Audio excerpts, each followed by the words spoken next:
শয়তান বলেছিল যে আল্লাহ আমি তোমার সমস্ত বান্দাগুলি দিয়া জাহান্নাম ভরে দেব। আল্লাহ তখন ফেরেশতাদেরকে ডেকে বলছিলেন, ফেরেশতারা শয়তানে বললো কি শুনেছ?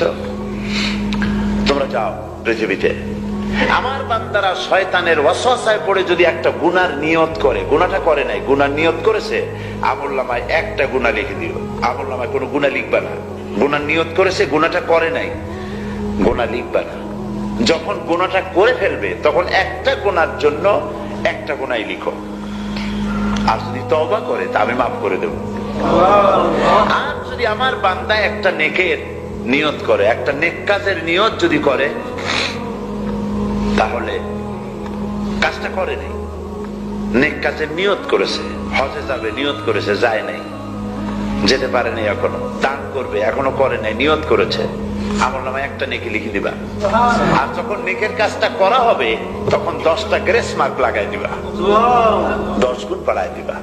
আর আল্লাহ পাক বলেছেন আমি যে আমলে খুশি হব, নিচে হলো 10, উপরে 700 পর্যন্ত বাড়ায় দেব। সুবহানাল্লাহ। এই হচ্ছে আমার আল্লাহ পাক। তিনি কিয়ামতের দিন বিচারে অত্যন্ত কঠোর হবেন। কোন পয়গম্বরের ছেলে, কোন পয়গম্বরের স্ত্রী, কোন পয়গম্বরের বাপ, এটা আল্লাহ দেখার কোনো জরুরত নেই। আসসালামু আলাইকুম রহমতুল্লাহি ওয়া বারাকাতুহু। ইসলাম ধর্ম প্রচারের জন্য চ্যানেলটি সাবস্ক্রাইব করুন। ইনশাআল্লাহ ইসলামিক নতুন নতুন আলোচনা শিখতে পারবেন। চ্যানেলটির পাশে থাকার জন্য ধন্যবাদ।